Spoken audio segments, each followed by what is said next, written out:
আজকের গল্প পাই পাই। গল্প পাঠে এবং সমগ্র পরিচালনায় শুভাশিস। অফিস থেকে বাড়ি ফিরছিলেন ফুলুবাবু।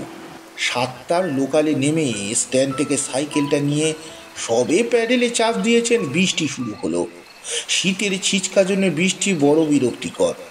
এক হাতে ছাতা, অন্য হাতে সাইকেলের হ্যান্ডেল, তার সঙ্গে টর্চ লাইট সামলানো যে কি দুরূহ কর্ম, যে করেছে সেই জানে। শীতকালে সাধারণত কেউ ছাতা বহন করে না, কিন্তু তিনি একজন পোড় খাওয়া ডেলি প্যাসেঞ্জার।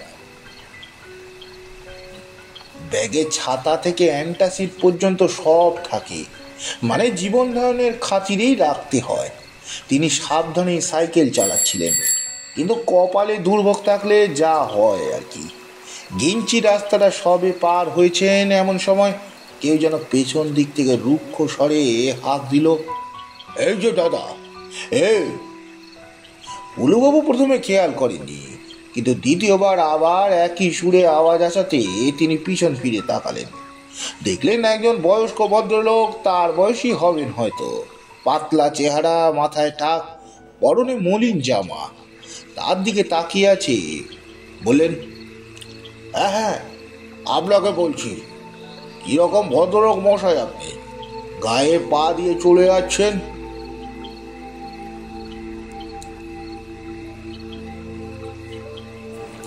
ফুলুবাবু মনে করতে পারলেন না কখন এই ভদ্রলোকের গায়ে পা দিয়েছেন। তবু ভদ্রতার খাতিরে বললেন, আপনার আপনার গায়ে আমার পা লেগেছে?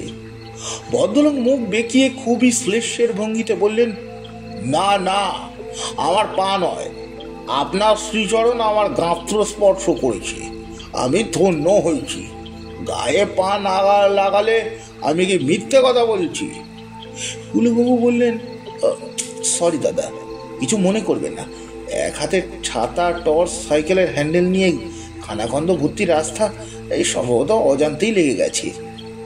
লোকটি এতে শান্ত হওয়া উচিত ছিল, কিন্তু তিনি আরো চেঁচিয়ে উঠলেন, সরি মানে? গায়ে লাথি মেরে চলে যাবেন আর বলবেন সরি? সরকারি চাকরি করেন বলে গিয়ে আপনার মাথা কিনে নিয়েছেন? ফুলুবাবু অবাক হলেন। তিনি যে সরকারি কর্মচারী তাই ভদ্রলোক জানেন, অথচ এই মানুষটাকে চেনেন না। অবশ্য চেনার কথাও নয়, তিনি নিজে খুব একটা মিশুকে লোক নন। আদ্যপান্ত সাদাসিধে সরল নির্বিরোধী মানুষ।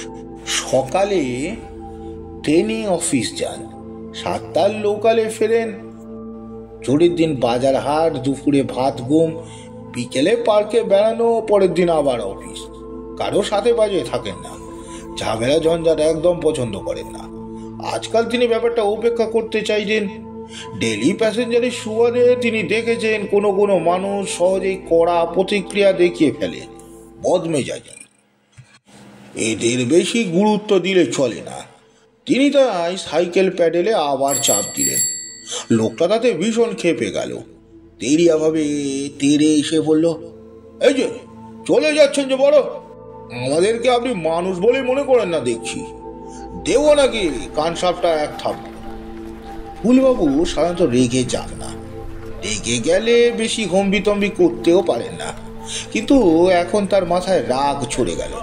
মাথা ঝিমঝিম করতে লাগলো, কিন্তু এখন কি করা উচিত তা ভেবে পেলেন না।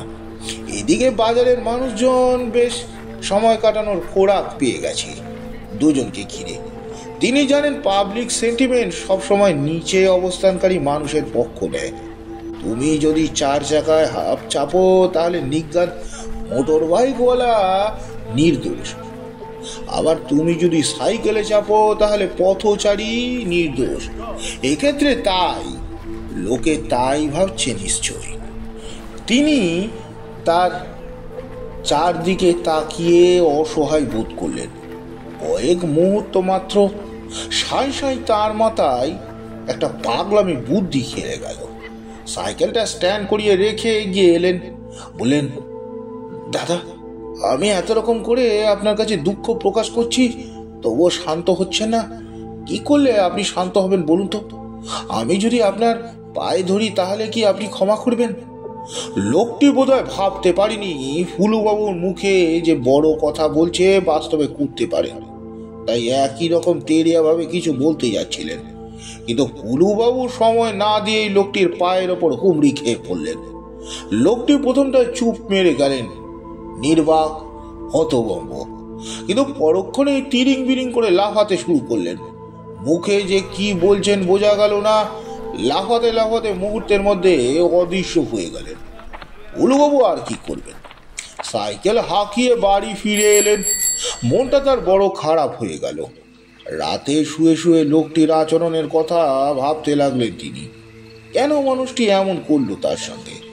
লোকটাকে পাগল, নাকি নিঃসঙ্গ, অথবা বৃদ্ধ বয়সে যাদের কাছ থেকে সান্নিধ্য আশা করা যায় তাদের কাছ থেকে অপমান, লাঞ্ছনা, দুর্ব্যবহার পেতে পেতে নিজের পদাঘাতের আশঙ্কা করেন। মানুষ সত্যি বড় বিচিত্র।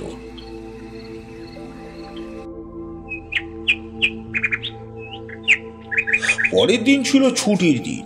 সারাদিনের সংসারের অনেক কাজই করলেন, কিন্তু ঘুরে ফিরে গত সন্ধ্যের ঘটনাটি যেন তাকে তাড়া করছিল। প্রবল কৌতূহল হচ্ছিল জানতে লোকটি কেন তার সঙ্গে এমন ব্যবহার করলেন। বিকালে চা খেয়ে বাজারের দিকে রওনা দিলেন তিনি। আজ আর সাইকেলে নয়, হেঁটে। গৌণ উদ্দেশ্য বাজারে কিছু কেনাকাটা, মুখ্য উদ্দেশ্য এই লোকটাকে খোঁজ করা। কিন্তু কোথায় বা খুঁজবেন? বাজারে ঠিক যেই জায়গাতে আসতে মনটা কেমন যেন কুকড়ে গেল। এমনও তো হতে পারে এই জায়গাতে বসে লোকটা বিকেল কাটায়, দেখা হলে তিনি কি বলবেন? আবার এক চোট ঝামেলা সৃষ্টি হবে না তো? তার চেয়ে দরকার নেই, পাস্ট ইজ পাস্ট। জীবনে কি সব কৌতূহলের জবাব মেলে? বাজারের থেকে কেনাকাটা সেরে একেবারে শেষে গেলেন মিষ্টির দোকানে। এই দোকানে ভালো নলেন গুড়ের রসগোল্লা পাওয়া যায়। রাতে রুটির সঙ্গে খেতে দারুণ লাগে। ভাগ্য ভালো এই বয়সেও তার সুগার নেই, তাই শীতকালে এই অমৃতের স্বাদ তিনি নিতে পারেন। দোকানে কিন্তু এক বিস্ময় অপেক্ষা করছিল তার জন্য। মিষ্টি কেনার সুবাদে দোকানদার ছেলেটি তার মুখ চেনা। ছেলেটি তাকে রসগোল্লা প্যাক করে দিল। এই সময় দোকানের ছোকরা কর্মচারী বলে উঠল, দাদা, এর সঙ্গেই গতকাল দাদুর ঝামেলা হয়েছিল। ছেলেটি তার দিকে কিছুক্ষণ তাকিয়ে রইল। হুলুবাবু ভাবলেন আবার কি ঝামেলা হয়। তিনি অবাক হয়ে ছেলেটির ব্যবহারে। ছেলেটির চোখে বিস্ময় আর মুগ্ধতার মাখামাখি। সে কাউন্টার ছেড়ে এগিয়ে এসে বলল, আপনাকে তো চিনি, আপনি কালকে সেই মানুষ। দেখুন কি কাণ্ড। হুলুবাবু জীবনে অভিজ্ঞতার ভান্ডার অফুরান, কিন্তু এমন অভিজ্ঞতা তার কোনোদিনও হয়নি। তিনি কিছু বলার আগে ছেলেটি তার পায়ে টিপ করে প্রণাম করে নিল। তারপর কোনো কথা না বলে তার হাত ধরে টানতে থাকলো। জেঠু, আপনাকে একবার আমাদের ঘরে আসতেই হবে। বিস্ময়ে ফুলবাবুর মুখে কথা এলো না। ছেলেটির সঙ্গে এগিয়ে গেলেন সিঁড়ির দিকে। দোতলা বাড়ি, নিচের তলায় দোকান, ওপর তলায় সংসার। ছেলেটি বলল, জেঠু, আমি বাবাকে নিয়ে হয়রান হয়ে গিয়েছিলাম। আরে বাবার স্বভাবটা বরাবরই একটু বদমেজাজি আর ইগনোসেন্ট্রিক। অবশ্য তাতে অস্বাভাবিকতার কিছুই নেই, কারণ বাবা খুব সাধারণ অবস্থা থেকে নিজেকে প্রতিষ্ঠিত করেছেন। জিরো থেকে হিরো হন যারা, তাদের ভিতরে একটু অহংকার থাকে। কিন্তু বাবা মাঝে মাঝে এমন এক একটা কাণ্ড ঘটান, মেনে নেওয়াই যায় না।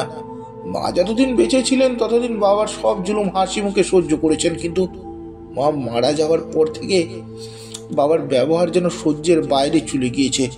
কথায় কথায় অশান্তি, ঝগড়া, পান থেকে চুন খসলে রাগ করে বাড়ি থেকে চলে যান। জানেন, বাবা আমার নামে থানায় ডায়েরি করে ডোমেস্টিক ভায়োলেন্সের কেস ঠুকে দিয়েছেন। বলুন তো কেন? বলুন তো, এত অশান্তি আমি ছেলে হয়ে সহ্য করলেও আমার স্ত্রী কি করে সহ্য করে? গত রাত্রে আমার স্ত্রী সন্ধ্যা দেওয়ার সময় উনি সোফায় বসে টিভি দেখছিলেন। সে সময় কিভাবে ওর গায়ে আমার স্ত্রীর পা লেগে যায়। হাতে প্রদীপ ছিল, সেই কারণে সেই সঙ্গে প্রণাম করা হয়নি। ঠাকুর প্রণাম সেরে এসে করবে, কিন্তু তাকে আগে থেকেই উনি চরম অশান্তি জুড়ে দিলেন। তারপর রাগ করে বেরিয়ে গেলেন। কিন্তু রাস্তায় বেরিয়ে যে আবার ঝামেলা করবেন একদম ভাবতে পারিনি। তবে আমি অবাক হচ্ছি, গতকালের ঘটনার পর থেকে বাবার মধ্যে এক অদ্ভুত পরিবর্তন হয়ে গিয়েছে। ফুলবাবু শুধলেন, কি রকম পরিবর্তন? যে মানুষ সবসময় বাড়ির সকলকে তটস্থ রাখতো, যে কালকের পর থেকে অদ্ভুত রকম শান্ত হয়ে গিয়েছে, যেন আমার সেই হাক ডাকওয়ালা বাবা নয়, অন্য কেউ। যেটু আপনি গত সন্ধ্যায় কি করেছেন তা আমি শুনেছি, কিন্তু তা যে বাবার মনে এত গভীরভাবে দাগ কেটে যাবে একদম ভাবতে পারিনি। আমি আপনার কাছে কৃতজ্ঞ। আমি আপনাকে খুঁজেছি, অনেক খুঁজেছি, কিন্তু কেউ আপনার ঠিকানা বলতে পারিনি। তবে আমি আপনাকে শুধু কৃতজ্ঞতা জানানোর জন্যই খুঁজছিলাম না। ফুলবাবু অবাক হওয়ার মাত্রা বেড়েই চলছিল। তিনি জিজ্ঞাসু চোখে তাকালেন। ছেলেটি আবার বলল, বাবা যতই আমাদের সঙ্গে ছেলে মানুষই করুন, ওর কষ্ট দেখে ছেলে হয়ে চুপ থাকতে পারি না। কিসের কষ্ট? যে মানুষ সারাদিন সকলকে অতিষ্ঠ করে রাখতেন, তিনি যদি হঠাৎই চুপ হয়ে যান, কারোর সঙ্গে একটা কথা পর্যন্ত না বলেন, তাহলে কি কষ্টের ব্যাপার নয় বলুন? আমি চাই আপনি বাবাকে আবার বুঝিয়ে বলুন। ফুলুবাবু বললেন, আমি বললে উনি কি শুনবেন? নিশ্চয় শুনবেন। সম্ভবত আপনার এই কাণ্ডের পর থেকেই উনি নিজেকে খুব ধিক্কৃত ভাবছেন। আপনি বললে উনি নিশ্চয়ই স্বাভাবিক আচরণে ফিরে যাবেন। ফুলবাবু একটু থমকে দাঁড়ালেন। ছেলেটির বাবার ওপরে উনি মনে মনে রুষ্ট হয়েছিলেন ঠিকই, কিন্তু কখন যে রাগ মিলিয়ে গিয়েছিল তা জীবনে কারো ক্ষতি করেননি, উপকারও করেননি। কিন্তু এখন যখন ছেলেটি তাকে এমন ভাবে বলছে, তিনি এক অদ্ভুত আবেগে আপ্লুত হলেন। কেন যেন বারবার যেন বেঙ্গালুরু প্রবাসী ছেলে বৌমা নাতির কথা তার মনে পড়ে গেল। বুকটা টনটন করে উঠল। ছেলেটিকে দেখে মনের গোপনে একটু চোরা ঈর্ষা হলো তার। তিনি ওপরে উঠে এলেন। দেখলেন মানুষটি কেমন যেন জড়ো সড়ো হয়ে সোফায় বসে আছে। আগের দিনের সেই তেজ আর নেই। তার বদলে চোখে খেলা করছে বিকেলের ম্লান আলো। তাকে দেখে মানুষটি চোখ তুলে তাকালেন। কিছু একটা বলতে গিয়েও থেমে গেলেন। তারপর ইঙ্গিতে তার পাশে বসতে বললেন। ফুলুবাবু বসলেন। ভেবেছিলেন অনেক কিছু বলবেন, অনেক বোঝাবেন, কিন্তু কি যে হলো তার কিছুই বলতে পারলেন না। চুপচাপ বসেই রইলেন। দেখলেন লোকটি তার দিকেই তাকিয়ে আছে। দুজনের মধ্যে কিভাবে যেন আদান প্রদান হয়ে চলেছে কথার স্রোত। সেসব কথা কেউ শুনতে পাচ্ছে না, কেউ বুঝতেও পারছে না।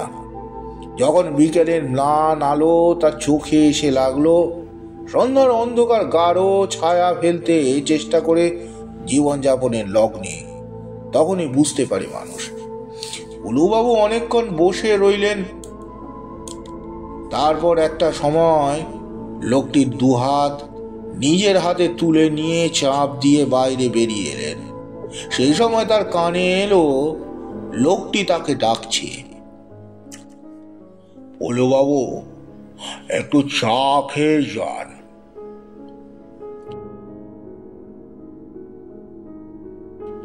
সমাপ্ত। গল্পটি আপনাদের কেমন লাগলো অবশ্যই জানাবেন। গল্পটি ভালো লাগলে লাইক, কমেন্ট, সাবস্ক্রাইব এবং শেয়ার করতে ভুলবেন না।